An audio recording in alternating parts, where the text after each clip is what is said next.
Exit poll नंतर share बाजारामध्ये जबरदस्त तेजी पाहायला मिळते। तर आज पहिला दिवस आहे शेअर बाजाराचा, आठवड्याचा पहिला दिवस, आणि आज एक्झिट पोल नंतर शेअर बाजारामध्ये जबरदस्त तेजी आल्याची माहिती समोर येते। सेन्सेक्स 2000 अंकांनी वधारल्याची माहिती आहे, तर निफ्टी सुद्धा 1000 अंकांनी वाढल्याची माहिती समोर येते। डॉलरच्या तुलनेमध्ये रुपया 55 पैशांनी मजबूत झाल्याची माहिती समोर येते।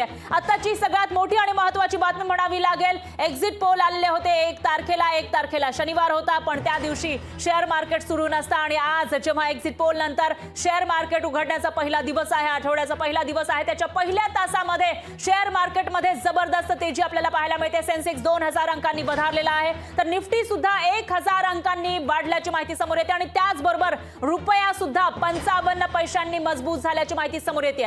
तर एक्झिट पोल जे आलेले आहेत त्याचा परिणाम शेअर मार्केटवर, एकूणच मार्केटवर होताना आपल्याला दिसून येतोय। आणि या विषयी अधिक माहितीसाठी आपले प्रतिनिधी संदीप भुजबळ आपल्यासोबत थेट जोडले गेले आहेत फोन लाईन वरून। संदीप सर, काय सांगाल, शेअर मार्केटवर एक्झिट पोलचा परिणाम होईल असं सांगितलं जात होतं, अखिलेश यादव यांनीही तसा उल्लेख केला होता, आणि तसंच काहीसं घडताना दिसतंय। शेअर मार्केट वधारलेला आहे, रुपयाही मजबूत झालाय। अगदी बरोबर आहे फरा। ज्या पद्धतीनं एक्झिट पोलमध्ये पंतप्रधान नरेंद्र मोदी भाजप हे सत्तेत येणार आहेत हे स्पष्ट झालं, त्याच नंतर आज जो पहिला दिवस आहे बाजार ओपनिंगचा, बाजार आज सुरू होतोय, त्यामध्ये शेअर मार्केटवरती हा सगळा एक्झिट पोलचा परिणाम आपल्याला पाहायला मिळतोय। जबरदस्त शेअर मार्केटमध्ये तेजी आलेली आहे।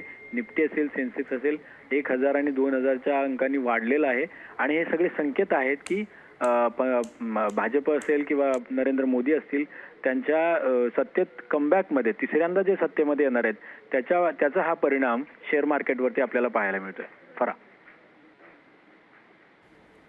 निश्चितच संदीप सर, धन्यवाद तुम्ही दिलेल्या या सविस्तर माहितीसाठी। तर एकूणच आता ही तेजी नेमकी कधीपर्यंत कायम राहते ते बघावं लागेल, आणि उद्या आहे निकालाचा दिवस। एक्झिट पोल तर आलेले आहेत, पण एक्झॅक्टली लोकांचा पोल नेमका कोणाला आहे, कौल नेमका कोणाला आहे ते उद्या कळणार आहे। त्यामुळे आता उद्यापर्यंत हे मार्केट असंच स्थिर राहतं का, याच्यामध्ये चढ उतार पाहायला मिळतं तेही बघावं लागेल।